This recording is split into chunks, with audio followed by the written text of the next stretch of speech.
Hey everybody, this is my thoughts on Medal of Honor Rising Sun. Now the only reason I'm actually doing this video is because I'm going to be reviewing Medal of Honor Pacific Assault pretty soon, so I want you to have some degree of context for the series, at least as far as the Pacific Theater goes. That way you have a better understanding of what I'm going to say when it comes to the Medal of Honor Pacific Assault review. Now originally I wasn't going to do a video on this at all, and there were really two reasons for that. The first of them is that the version of the game I have in what you're seeing in this video is the original Xbox version. The problem with that being that I don't have an original Xbox. Instead, I'm playing this on the backwards compatibility mode for Xbox 360. And despite it being one of the backwards compatible games, it's pretty much unplayable. The frame rate is down in the single digits most of the time, and it constantly freezes up for no discernible reason as you're going through the course of the game, and you will see that throughout this video. So since the Xbox 360's backwards compatibility mode for this is pretty much unplayable, I considered picking it up on the GameCube, but then the second problem came in, which was somebody kept pestering me about it over and over and over again in an extremely irritating manner.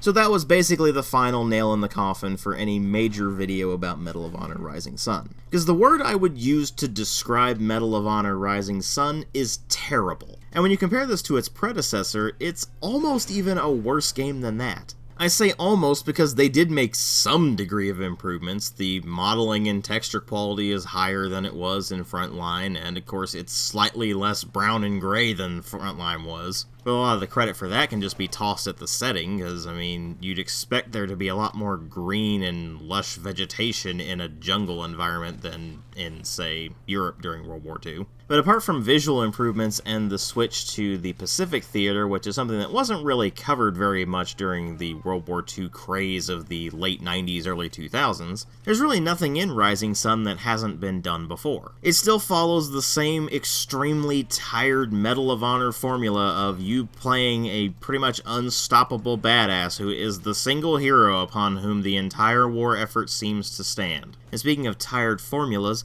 they're still using the same exact style of music, only this time it's done by Christopher Lennertz, and it's just more generic World War II Spielbergian orchestra style stuff. Much like what I said in the Frontline review, it is completely indistinguishable from just about any other generic World War II shooter out there. Which means that even though it is well composed and well played music, it's just boring. They had plenty of opportunity to explore different avenues with the soundtrack and make it something that's more Asian-inspired, but instead they said, nah, we're just gonna do normal World War II music. And that complete lack of inspiration spills over into the actual game design as well. You're just doing the same old tired crap that you did in all three of the previous Medal of Honor titles. As I said before, you are the unstoppable badass upon whom the entire war effort hinges, and apparently you're a mixture of James Bond and Rambo, although in this one you're a lot more Rambo than James Bond. You play as Marine Corporal Joe Griffin, who starts out the game on the USS California during the attack on Pearl Harbor. Because at this point, obviously, you have to start your game on some big set-piece moment, and the big set-piece moment in this is, of course, Pearl Harbor. Which basically amounts to a tutorial sequence where you wake up during the attack and you have to go through the ship, which is taking a lot of damage. You have to rescue a couple of people, you have to put out a few fires, and then you eventually get onto the deck, and it goes into slow motion as you see the planes going past, and you know exactly what's about to happen. You're about to have a really long, really boring turret segment. Because in addition to shooting down targets from the air, you're also trying to shoot torpedoes, which is hilarious. Contrary to what the game tells you, you can't destroy torpedoes by shooting at them with a machine gun from the deck of your ship. You may not necessarily understand this if you're from California like EA Los Angeles is and has obviously no idea how guns work, but here's a quick lesson in physics. Bullet hits water, it loses the velocity required to actually pierce things. But you know what, I can suspend disbelief for that. They wanted to make something that was supposed to be intense and exciting, and instead it just ends up being laughably stupid. It tries to play this moment off as something that should be emotional and engaging, and instead it just ends up being boring. In fact, it actually drags on long enough that eventually you start going, is this level ever going to end?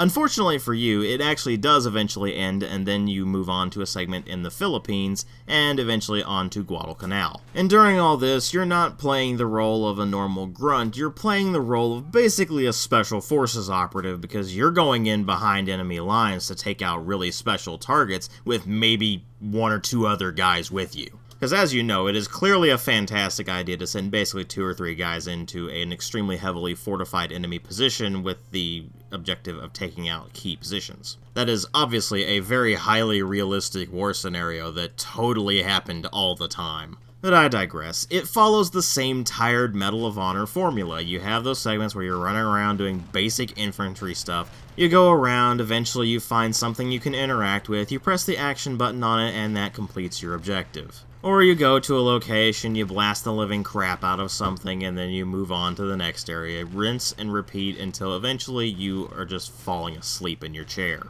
Eventually they decide to give you a bit of variety, so they toss you into a couple of levels where you're going to be stealthy. And the stealth system is laughably terrible. It consists of, do you have a suppressed gun? If so, use it. If not, well, then you're not going to be stealthy anymore. The thing is, you never need to be stealthy anyway. The enemy AI is so incredibly brain dead that they will sit there and constantly shoot at you and always miss. I actually died less times in this than I did in Frontline, and that is simply because the AI is actually better in Frontline, and the AI in Frontline was dumber than a sack of hammers. Meanwhile, the AI in Medal of Honor Rising Sun has about the intelligence of a concussed amoeba. You have to literally stand directly in front of them for them to be able to reliably do damage to you. If you think I'm joking, watch.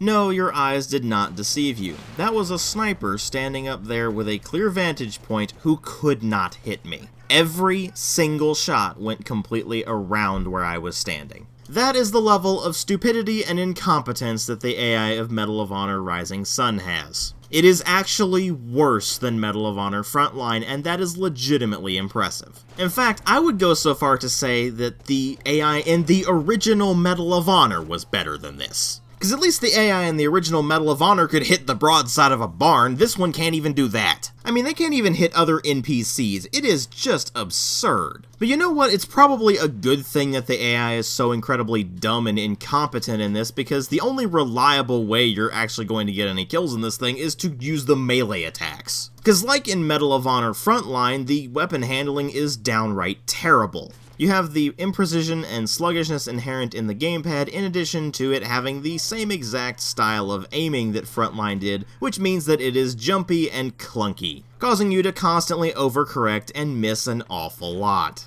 Cue the legions of Medal of Honor Rising Sun fans who are like, "RDW, you just suck at the game." To which I respond, if I can repeat this across multiple games in the Medal of Honor series before they finally decided to actually fix the controls, then it's not a problem with my skills, it's a problem with the controls themselves. Especially since I've noticed this across multiple systems now. And before you start mentioning the frame rate problems on the Xbox backwards compatibility mode, it actually does that even when the game is running at an acceptable frame rate. That of course means that the weapon handling is complete garbage, especially when you pair it with the problems in hit detection, where you'll get what looks like a headshot, but it turns out it wasn't actually a headshot. Or my personal favorite, the actual damage modeling itself, where you can get multiple shots in the same location and it will do different damage completely at random. I guess you could just lump that in with the hit detection problems in general, but when you bring all of that together, you have a first-person shooter where the actual first-person shooter mechanics are terrible.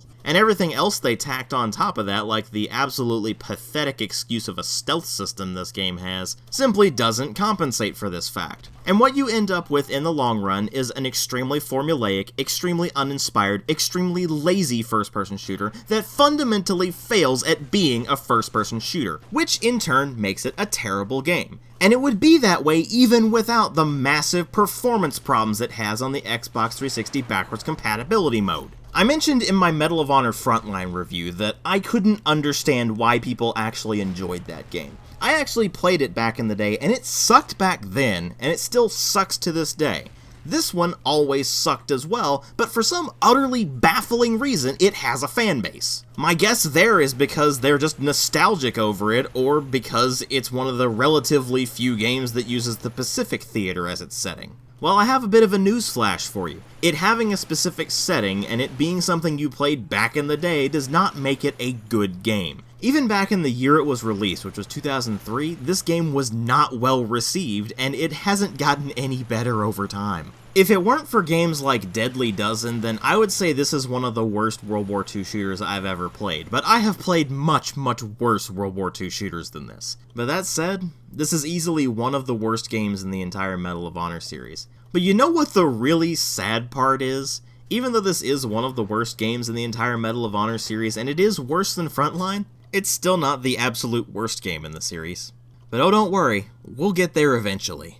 But like I said before, I mostly did this MTO to give you some context for the upcoming Medal of Honor Pacific Assault review, because there's only 2 games in the series that handle the Pacific Theater, and this is one of them. So I hope this gives you a primer for what to expect from the Medal of Honor series from the Pacific Theater before we eventually get to Medal of Honor Pacific Assault. It wasn't exactly a high bar for them to get past in order to do better than what they had done before.